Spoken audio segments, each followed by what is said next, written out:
Hey guys, tonight we witness a betrayal so public, so cruel, it could have broken anyone. The sunlight catches the corner of your graduation cap as you climb the steps to the podium. You adjust the mic with hands that barely stop trembling. From this height, you can see every seat, especially the three on the front row marked reserved. Carter family, they're empty. You had told yourself to stop hoping hours ago. When you curled your hair smooth the navy blue dress you bought for this moment, touched up your lipstick with shaky fingers, and still glanced at your phone one last time. Nothing. But it isn't the emptiness that unravels you. It's the notification that pings right before you step into the procession line. Instagram, Abby tagged you in a story, you open it, you wish you hadn't.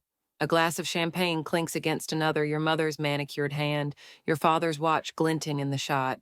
Your sister, radiant in a white robe, smiles into the camera like the world has only ever been good to her.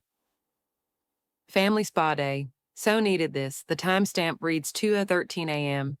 While you were crying in your dorm bed, telling yourself they're just tired, they were getting massages and joking over a tasting menu. You swallow something sour, something hot and deep, the kind of hurt that doesn't scream. It hums low, steady, patient, like a woman learning the true meaning of silence. You stare out at the crowd and try to ground yourself. You find Kayla, your roommate, your accidental sister already tearing up and mouthing you got this. Beside her, Marcus clutches a small bouquet and your favorite brand of notebook. You exhale. They showed up. Mrs. Whitmore sits in the row behind them, silver hair pinned neatly, her camera already recording. Your high school English teacher drove 4 hours to watch you speak, but your parents couldn't manage to, and yet here you are. Valedictorian, top of your class, journalism award, full scholarship to Columbia. You were supposed to give the speech you wrote last month, the one about hope and perseverance and the future. You take a slow breath and glance at the podium. 2 copies rest there, the safe one. And the true one, you know which one you're going to read, because you didn't work this hard to let 3 empty chairs define your worth. You look into the live stream camera knowing full well someone in your extended family is watching, someone who will report back, and then with a voice calm as cold steel, you begin. 4 years ago, I arrived at this university with a suitcase, a scholarship, and a belief that if I did well enough, worked hard enough, became impressive enough, someone might finally notice me. The audience stills, even the wind seems to hush. I'm proud to stand here today as your valedictorian, but there are 3 chairs in this room that remain empty, reserved for people who promised me they'd be here. They said they were too tired to come. Social media told a different story. A quiet gasp ripples through the room. So this speech isn't about the future I'm walking into. It's about the past I had to crawl out of. You let that settle for a beat. And for the first time since childhood, you feel seen. You think of the little girl who once taped her honor roll certificate to the fridge when no one else would, of the teen who skipped her own birthday dinner so her sister could go to cheer camp, of the young woman who applied to Northwestern's writing program, alone printed the acceptance letter, alone declined it, alone. And then you continue. I want to speak now to anyone who's ever been the afterthought and the backup plan, the placeholder child. You are not invisible, you never were. You were simply raised by people who couldn't see past their own reflections. By the time you finish, there's silence. 3 beats long, then it erupts. People stand, they cheer, some cry. You step back from the mic, not lighter, not vindicated, but clear. You glance again at the empty chairs, still vacant, but you feel something shift not in them, in you. This moment wasn't for them. This moment was for the girl who once believed silence was safer than truth. And for once, truth felt safe. I didn't always know how to name the loneliness. As a child, it didn't show up as anger or envy. It showed up as silence, as waiting, as being the responsible one. You grow up in a house like ours, and you learn quickly where the light falls and where it doesn't. Abby Carter, my younger sister, has always drawn sunlight. She was born with dimples and the effortless charm people don't teach, they just admire. At school functions, strangers used to stop and ask if she modeled. She was 10. Meanwhile, I was the kid who finished her math workbook early and asked the teacher for another. I wasn't ugly, but no one ever looked twice, not even at home. It wasn't Abby's fault, not entirely. Mom Vanessa Carter was one of those women who seemed allergic to silence. If the room wasn't full of laughter or chatter, she filled it herself. She talked about people plans, gossip, aesthetics. She adored Abby's sparkle and saw her as a living extension of her own youth. I once heard her say during a party, Abby gets that from me, and I remember thinking, and what do I get? Dad Richard Carter was quieter but colder, an accountant who spoke in invoices and expectations. He wasn't cruel, just absentee even when present. He'd nod at my grades, glance at my awards, ask if I wanted to go into business.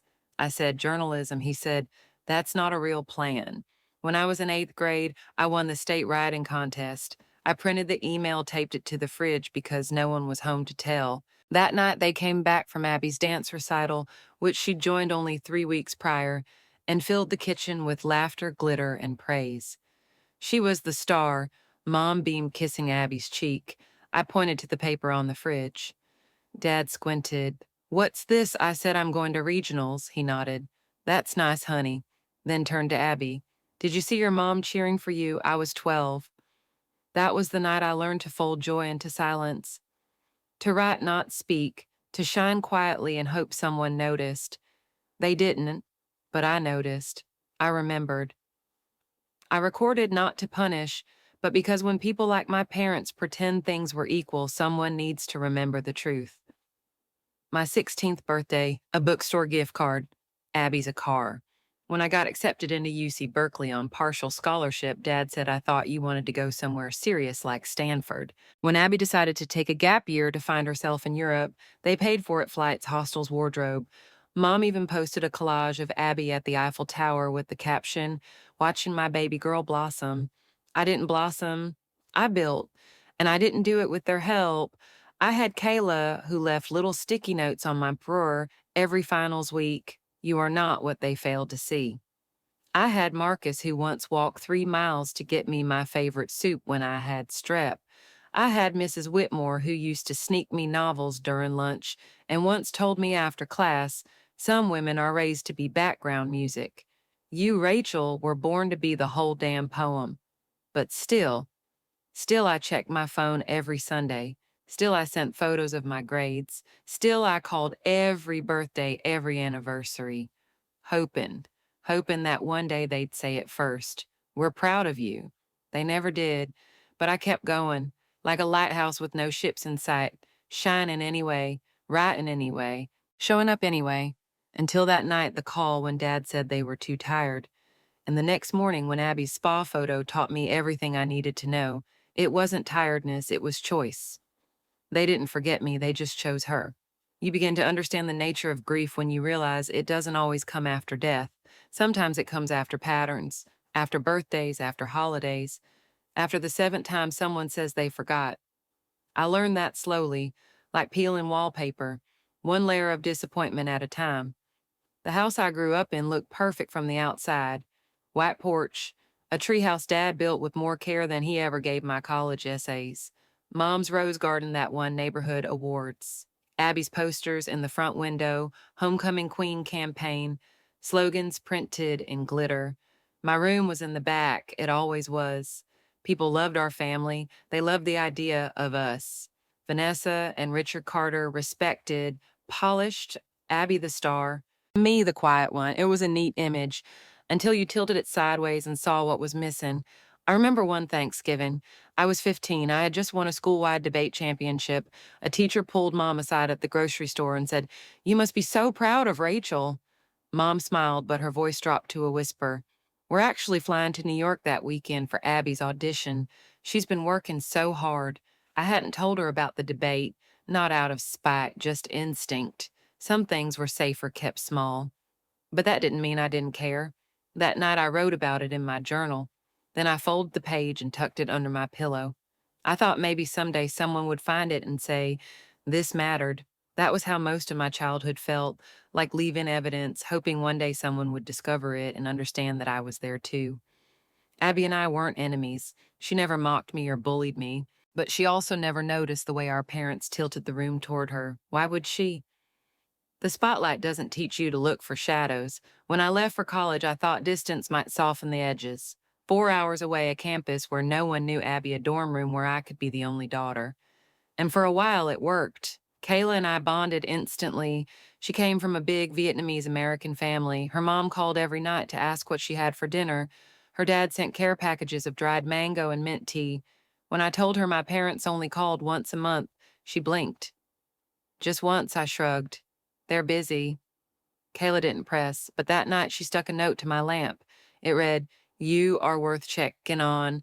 Marcus came into my life second semester. He saw me crying in the library over a C on a philosophy paper. "I never get C," I said, embarrassed. He handed me a napkin and said, "Good, means you're trying something new." He was kind, slow-moving, and quietly brilliant. We talked about Baldwin and espresso road trips and revision drafts. He never asked about my family, but he always noticed when I was quieter than usual. I told myself I didn't need my parents to care. I told myself I had a new support system now, but it still hurt. That part didn't disappear. It calcified, became something sharp and quiet under my skin. And every time a holiday passed without a text, it pressed a little deeper. I tried to earn it, of course. The love, the approval. I joined every honor society, interned with the campus paper, got letters of recommendation from 3 departments. My inbox was full of congratulations. Still no one called me from home. Then the email came. Valedictorian. I stared at the screen for 10 minutes. Me, the top, the speech, the ceremony. I imagined telling my parents. I imagined the shock, the pride, the chance to start over. And when I finally called, Mom answered on the third ring. "Hi," I said. "I have some news," as she hummed. I could hear dishes clinking in the background, Abby's music playing from her phone. "I got valedictorian." "Oh, that's nice, Rachel. What does that mean exactly?" "It means I'm the top student. I'll be giving the commencement speech." A pause. "Oh, well, congratulations. Did you know Abby's meeting someone from Vogue next week? She's doing so well." I stood there, listening, nodding, smiling into the silence of my dorm room like a fool. That night, I handwrote invitations. I used the calligraphy set I bought sophomore year. For them, I wrote, "It would mean the world to have you there." For once. I drove the 2 hours to deliver it in person. Abby talked about her internship. Mom served lamb. Dad checked his phone. When I handed them the envelopes, Dad said, "You could have just mailed these." I asked again before leaving. May 15th, 11 in the morning. "We wouldn't miss it," he said. That sentence carried me for days. Uh, until it didn't. The thing about promises in my family is that they're always wrapped in polite tones and vague smiles. You don't notice them breaking until the cracks become silence. The morning of graduation, I woke up early. I had hardly slept. My speech was printed, folded, neatly packed in the folder I carried like armor. Kayla had made muffins and coffee and lined up my cap and gown with the precision of a best friend who knew I needed steadiness today. Marcus showed up with sunflowers in a wrapped box. "You look amazing," he said, brushing a curl behind my ear. He didn't say anything about my parents. No one did. We all knew. I had chosen the navy dress weeks earlier, thinking my mother would see me in it and finally say what I always wanted to hear. I imagined her hand on my cheek whispering, "You did it." Instead, I walked across the campus lawn alone, the bouquet in my hands heavier than the silence on my phone. Mrs. Whitmore met me at the steps of the auditorium. She wore a floral dress and flats. Her husband stayed in the car. 4 hours of driving, 4 hours just to sit in the second row and smile at me like someone who had actually paid attention.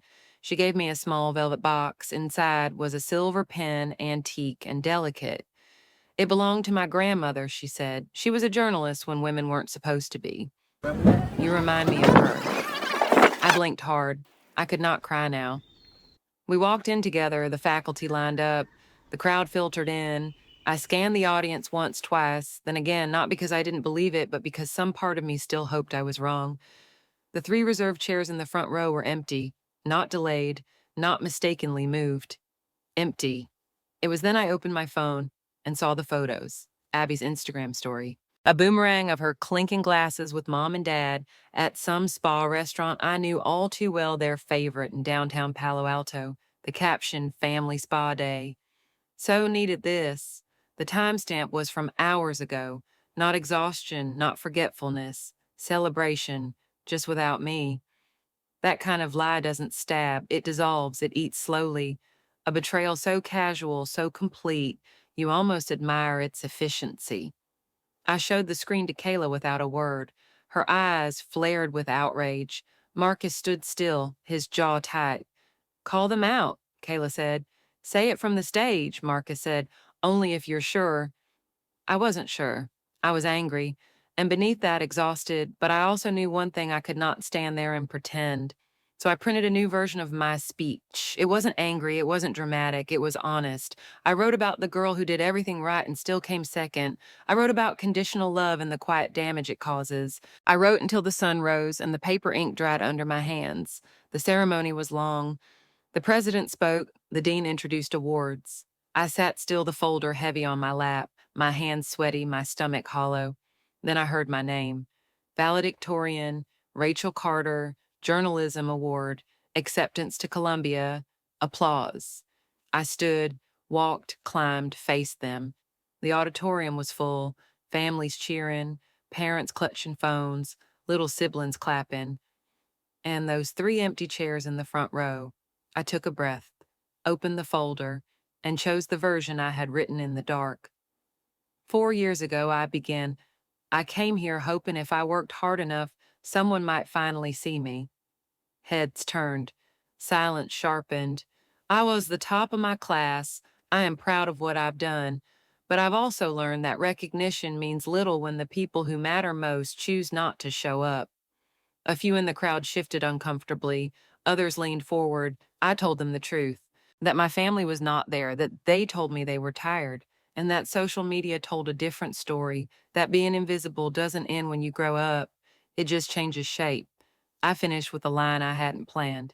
So to anyone who ever felt like the placeholder, the afterthought, the backup plan, this moment is for you. And then I stepped back, 3 beats of silence. And then the room erupted. Kayla stood first, then Marcus, then Mrs. Whitmore, then others. Not everyone clapped for me, but the people who mattered did. After the ceremony, everything moved in slow motion. Hands reached for mine. People I barely knew offered compliments. Professors shook their heads in quiet astonishment, not because of my GPA, but because of my words.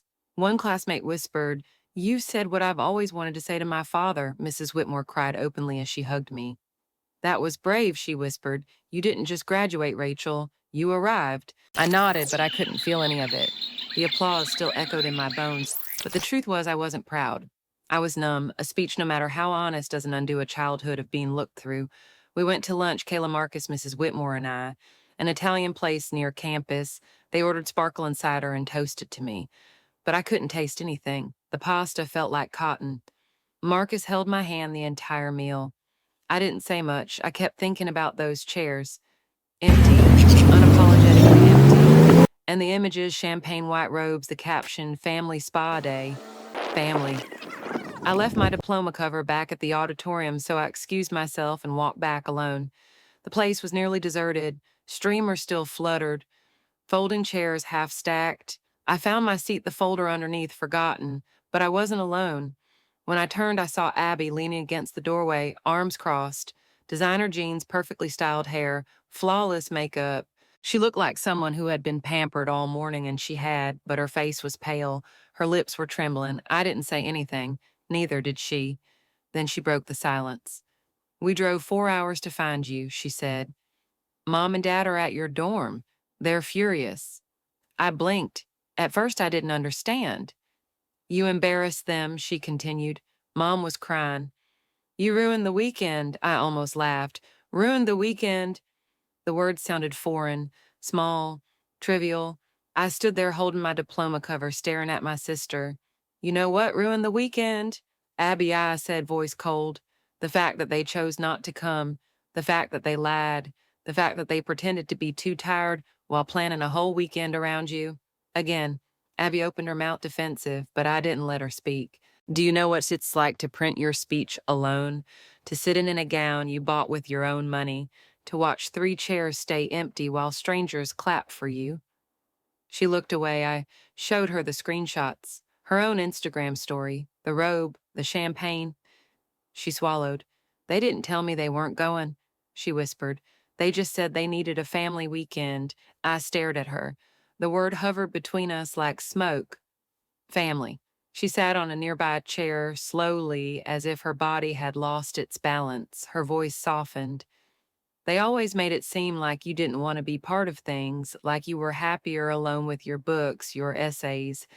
They told me not to disturb you, that you'd outgrown the family, that you were busy being brilliant. I sat down opposite her. I wasn't busy, I was desperate. I worked that hard because I thought if I was impressive enough, they'd look at me the way they look at you. Abby's eyes welled. I never asked for this, Rachel. I didn't know it made you feel like this, and for the first time I believed her. She wiped a tear smudging her mascara. Being the favorite, it's not what people think, it's exhausting. Every dress, every internship, every post, it's all for them. Mom lives through me. Dad measures his success by how many people follow me. I'd never thought of that. I'd never stopped to ask what it cost Abby to be adored. We sat there, two daughters of the same parents, each holding a version of pain we didn't choose. You want to ride back to campus? I asked. She nodded. Dad dropped me off. Car's in the shop. We walked in silence. The air between us wasn't healed, but it was honest. For the first time in years, maybe ever, I saw her, not as the favorite, not as the enemy, but as a sister. Not perfect, but possible. That night I didn't go home. I couldn't. Instead, I booked a room at a cheap motel on the edge of town. Kayla offered to stay. Marcus wanted to cancel his shift at the bookstore, but I needed space. I needed to sit in a room where no one had expectations of me, where no one would knock and ask why I was upset, where silence wasn't a punishment, it was just silence. But I barely slept. I laid on the stiff mattress, staring at the ceiling fan, making slow, uneven turns, and waited for morning. When I returned to campus to pack the last of my boxes, they were waiting for me, my parents. They stood outside my dorm like they had been rehearsing how this confrontation would go. Mom's hair was curled too tightly, makeup layered on, as if she had tried to cry and painted over the damage. Dad stood with his arms crossed, the expression he used on customer service reps who got his order wrong. Finally, my mother said, "We've been waiting for an hour. You haven't answered your phone." I unlocked the door, stepped inside without inviting them. I didn't care about politeness anymore. I was busy, I said. Graduating, moving, living the life you couldn't drive 2 hours to witness. Don't take that tone with us, young lady. Dad snapped. After what you pulled yesterday, you should be apologizing, not being sarcastic. Apologizing. A small laugh escaped my mouth. Not joyful, not angry, hollow. You mean tell him the truth? Jessie Kayla was in the room folding sheets and taping up boxes. She paused when she saw the tension. I caught her wrist gently. Stay, I said. Please. They bristled. My mother glanced at Kayla like she was furniture. This is a private family matter. Maybe your friend should leave. No. She stays. She's earned that. My mother's jaw clenched, but she said nothing. Your speech was cruel, she said instead. Unnecessary. You humiliated us in front of the whole school. I'm sorry the truth humiliated you, I said, but you didn't deny it. We've supported you, my father interjected. Paid for your school, haven't we? Gave you every opportunity. Partially, I said. My scholarship covered most of it. I paid for everything else. You made sure of that. I walked to my desk, opened a folder I had prepared long before graduation. I never thought I'd need it, but I had kept the receipts, not out of spite, for clarity. I laid them out, birthday cards, school event calendars, financial records. When Abby turned 16, she got a car. I got a bookstore gift card. When Abby needed a laptop, she got the latest MacBook. I got a refurbished model 2 years old. For every 10 events Abby had, you showed up to 9. I had nearly the same number. You came to 3. Total. My father's face darkened. You kept records like a prosecutor. No, I said, like someone who was tired of being told they were imagining it. Kayla stepped away quietly, sitting by the window. She didn't speak, but she stayed. You're twisting this, my mother said. You've always been so independent. We thought you didn't want us hovering. Independent, I said. No, I was alone. That's different. You just didn't notice. My father took a step forward. You think you're better than us now? Think you're the hero of this little drama? No, I said. I think I'm the person who finally told the truth, the one who stopped making excuses for being invisible. Then I paused, looked straight at him. You resent me, don't you, because I achieved what you never did? His eyes froze. A flicker of something crossed his face, something like shame, then fury. You don't know what you're talking about. he said. But I did. You were the smart one in your family, the one who was supposed to go far, but you didn't. And every time I succeeded, it reminded you of that. He didn't reply. I turned to my mother. And you've spent your whole life living through Abby, dressing her, curating her, posting about her like she's an accessory to your youth. I was never shiny enough for you. That's not true, she whispered, but her voice lacked conviction. Before she could respond, there was a knock. It was Abby. She stepped inside without waiting. Her mascara was smudged eyes red. They're trying to pretend nothing happened, she said, like your speech was an overreaction. But they're wrong. My parents turned to her, stunned. My mother reached out. Abby, honey, no, she said. I'm not doing this anymore. She walked to stand beside me. Emma's telling the truth. My parents looked between us like the script had changed, and no one handed them the new version. This isn't your place, my father said, voice tightening. This is between us and Rachel. It's between all of us, Abby replied. Because all my life you made me feel like I was better than her, and you never asked what that did to either of us. My mother's face crumpled. My father didn't speak. Kayla slowly stood and walked toward the door. You want me to step out? She asked quietly. No, I said. Your family. They're still auditioning. They didn't know what to say after that, not right away. For a long moment, the only sound in the room was the quiet tap of Kayla's fingers on the edge of a packing box. She stood by the window watching their bearing witness. My mother sat down on the edge of my stripped mattress. Her posture sagged like something inside her had collapsed. She looked at Abby, then at me, and said softly, We never meant to make you feel less loved. But you did, I replied. She winced like the truth was a slap. You were always so independent, Rachel. You didn't ask for anything. You always seemed fine. I wasn't, I said. I just stopped showing it. Abby stepped forward. Mom, Dad, she looked at them carefully. I didn't want to be the favorite. I didn't want her to be forgotten so I could feel special. I wanted a sister, not a pedestal. You needed me to shine so you could feel like good parents. So you could point to something and say, See, we raised this. Dad cleared his throat but didn't speak. He looked older than usual, like the foundation of the story he had told himself about his life was cracking. What do you want from us? He asked finally. An apology. That's a start, I said, but not the kind you offer just to make this go away. I want you to stop pretending. I want you to see what's been happening for 22 years. I didn't expect tears, but my mother's eyes filled anyway.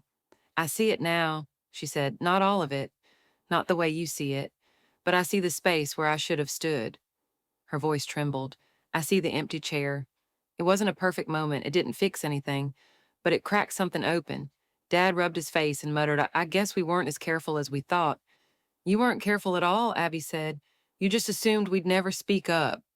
There was silence after that, not tense, just full. Then Abby turned to me. I should have said something sooner. I should have seen it. I looked at her, really looked.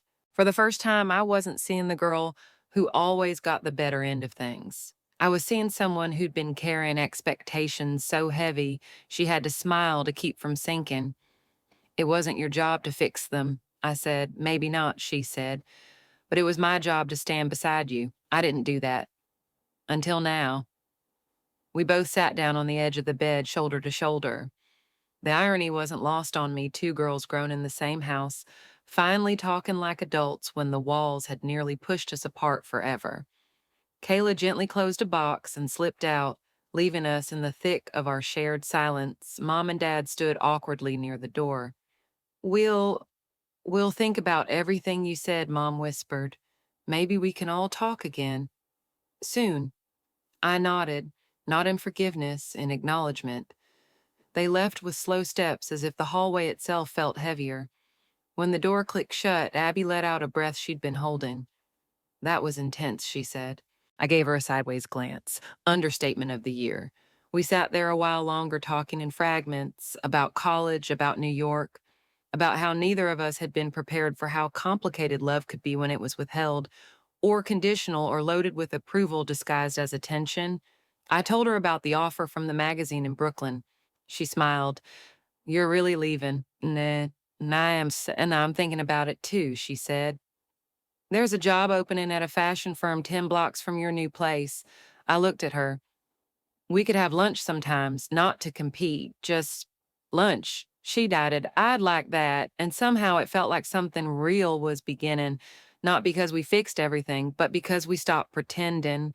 Two sisters side by side, no spotlight, no applause, just honesty. And that finally was enough. The summer moved like a tide, slow, deliberate, but always pulling me forward. I found a small apartment in Brooklyn, just enough space for one person, a desk, and the kind of quiet that doesn't echo with disappointment. The floor creaked in the mornings. The windows faced a fire escape with vines curling up from somewhere I never bothered to trace. It wasn't glamorous, but it was mine. Kayla helped me load the last boxes. Marcus carried the lamp I couldn't part with, even though the shade was dented. My parents called twice that summer. Both conversations were short. Careful, like people navigating ruins they didn't remember building. The third call never came. I didn't chase it. Instead, I unpacked slowly. I found new rhythms. Saturday mornings at the bodega downstairs, coffee brewed dark and strong, laundry folded on a quiet Sunday afternoon, the machine humming like a lullaby. And Abby, she kept texting, small things at first, memes, a podcast recommendation, then a screenshot of her flight itinerary, landing at JFK. Need recommendations for cheap sushi and sisterly redemption? She arrived in late August, suitcase rolling behind her like an apology in motion. We met at a bookstore cafe. She wore flats instead of heels. Her smile was unsure. We talked for 3 hours, not about the past, not exactly. We didn't need to pick apart every detail anymore. It was enough to sit across from each other without pretense. To talk like women, not archetypes, not the golden child and the forgotten one, just Abby, just Rachel. She asked me over a shared plate of dumplings in Chinatown one evening. Do you think they'll ever change? I thought about it. Dad had sent one letter, handwritten, careful, a mix of reflection and defensiveness. He admitted in guarded words that maybe he had resented my academic success, that it stirred up old regrets, that he hadn't known how to love a daughter who didn't need him the way he expected. Mom sent a package, my favorite childhood cookies, a photo album I had never seen, pages of me at spelling bees, school plays quiet moments she must have captured without my knowing. Inside the front cover, she wrote, I saw you. Even if I didn't know how to say it, that was all. Not a transformation, not healing, but a start. I told Abby the truth. I don't think they'll ever become different people, but I think maybe they're trying in their own way. She nodded. Then what do we do? We build without them, I said. If they join, fine. But we stopped waiting. And that became our rhythm. Sisters who never really had a childhood together now met for lunch once a week. We learned each other's habits. She hated mushrooms. I never drank iced coffee. We both cried during movies, though we pretended not to. We started writing down memories, not the painful ones, the overlooked ones. Abby remembered a night I stayed up helping her build a diorama for fourth grade. I remembered how she once hid in my room during a storm, whispering I just wanted to be where it felt safe. Maybe we were always more alike than we knew. One afternoon after a long walk through Prospect Park, she asked if I still thought about the speech. Not the words I said, the chairs. She knew exactly what I meant. They're still empty sometimes, she said. I nodded, but so was the wait. We stood in the shade for a while, watching people pass. A mother braiding her daughter's hair, a teenager throwing a frisbee, a man sitting alone with a paperback smiling to himself. Abby turned to me and said, I'm glad you said it. Back then, I think it saved both of us. I thought about that for a long time. That my truth finally spoken hadn't just freed me, but reached into the silence between us and built a bridge. That evening, I sat by my window legs, tucked beneath me, the city buzzing just beyond the glass. My inbox held an email from a literary magazine offering to publish an essay inspired by my speech. They called it honest, brave, necessary. I opened a new document, titled it The Invisible Daughter, and I began to write, not to be seen, but because I already was. In the silence they left behind, I didn't just rebuild you, Rose. The child who is not embraced by the village will burn it down to feel its warmth. African proverb. Rachel didn't burn her village. She stood above it and spoke the truth. Her words weren't designed to hurt. They were designed to free herself, her sister, maybe even the people who had forgotten how to love her properly. At Revenge Stories 94, we tell stories like this because they remind us of something vital. You don't always get closure from the people who broke you, but you can get clarity. And sometimes clarity is enough to begin again. If this story moved you, please subscribe to help us reach 1,000 souls who believe in the power of emotional justice. That milestone would mean the world and help me continue creating meaningful, high quality stories just like this one. And remember, you are not invisible. You never were. Stay kind, stay strong, and leave a comment below if you've ever been the one left out only to rise higher than anyone ever expected. Thank you for watching.